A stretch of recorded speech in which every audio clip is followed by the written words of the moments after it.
Hello everyone. Welcome to the first episode of BoldENbrass. I will be your teacher for the day, Mr. Bolden, and I'm a music educator representing Gregory Lincoln Education Center for the Performing and Visual Arts. In today's episode, we're going to be learning about the staff and what the staff consists of. During this segment, this is not going to be your typical classroom setting. In fact, as we speak right now, we are literally sitting on my back porch. And everything that goes on from here on out is going to take place right on this ground, on my back porch. So in learning the staff, we're going to be using the following supplies. We're going to be using sidewalk chalk for our staff drawings, training cones, and red velvet cake. Because quite frankly, I am starving, you hear me? But before we get started, I want you to do something for me. Since this is my first video and I know it's about to be cheesy as all get out, still like and subscribe. Y'all ready? Let's get it. First thing you need to know about the staff. Oh, my eyes aren't in the right spot. First thing you need to know about the staff. Is that a staff has 5 lines and 4 spaces. Shall we draw our 5 lines and 4 spaces? Let's do it.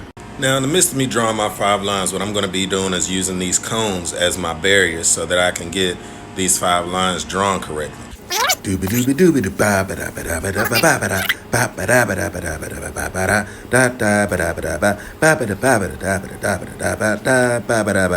Now we have our 5 lines and 4 spaces.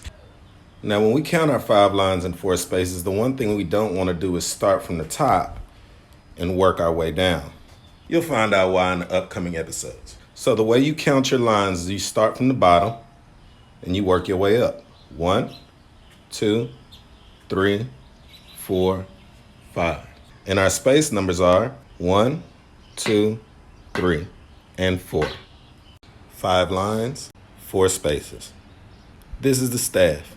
Now think of the staff as a motherboard. A motherboard can hold a lot of information. It's basically where everything is stored. The staff is a musical motherboard. It holds clefs, time signatures, key signatures, dynamics, tempo marking, rests, notes, and a slew of other musical elements. But today, we're going to focus on elements that make the staff so important. This is where the training cones come in. To add to our staff, what we're going to be learning about is solfege. Can everybody say solfege? Cool. So all we're going to need are 8 cones, and we're going to label them with solfege words. So there are 8 solfege words that we're going to be using today. They're as follows: do, re, mi, fa, sol, la, ti, and lastly do. When we set everything up, it would look like this: do, re, mi, fa, sol, la, ti, and do. And since we got these 2 bottom spaces, we can make this one ti and this first line la. Now the purpose of solfege is to build tone quality, understand range, which is high and low, and ear training. Let's see if we can try it. So we have 2 do's, do and do. The reason is because the top and the bottom are going to sound exactly the same, except one is going to be higher and the other is going to be lower. Here's an example: do, re, mi, fa, sol, la, ti, do, do, do. This is where the fun is going to begin. What if I remove some of these markings off of the staff? Let's see. Let's remove re. Let's remove fa. And let's remove la. And for the sake of it, let's kick out la at the bottom line. Do you think you can sing it? I'll give you a few seconds to practice it a little bit.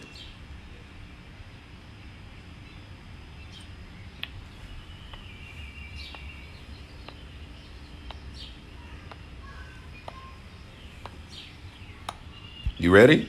Let's sing it together.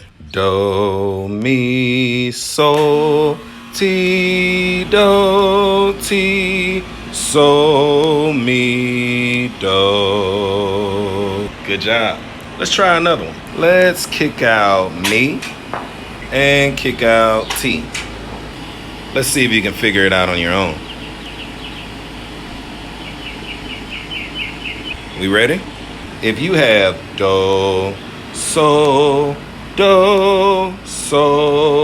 do. You're absolutely right.